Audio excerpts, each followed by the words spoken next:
point of interest in conquered Germany for the victorious Allies is the prison at Landsberg, where Adolf Hitler was once confined.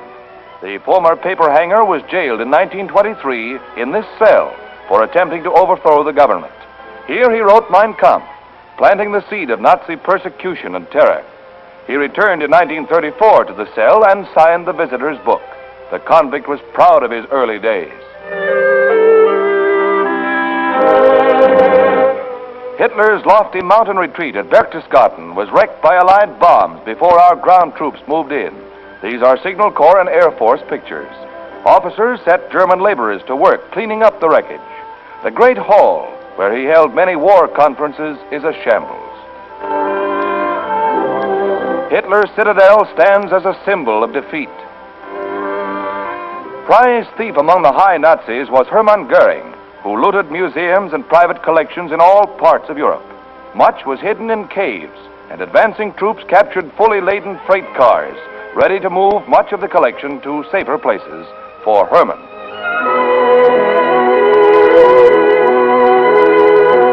Goering's ill-gotten loot is no longer his to admire. The collection goes on display for GIs before an Allied commission attempts to return everything to the proper owners.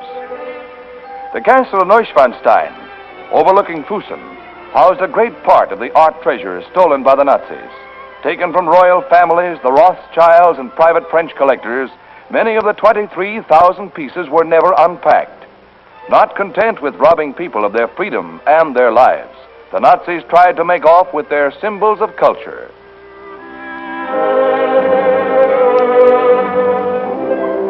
Among the criminals rounded up is Field Marshal von Rundstedt. His arrogance subdued, but not much, as he's taken into custody. The typically Prussian professional soldier is captured along with his son. It was von Rundstedt who was picked by Hitler to stem the Allied tide in France. Another prize is Field Marshal Kesselring, who was smashed with his armies in Italy. He doesn't seem downcast, yet.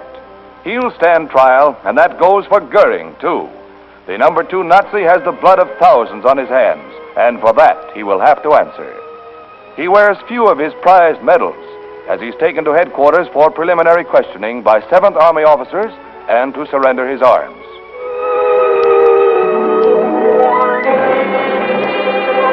Members of the American and British press are present to interview the former head of the Luftwaffe. And, you guessed it, he blames everything on his old pal, Hitler.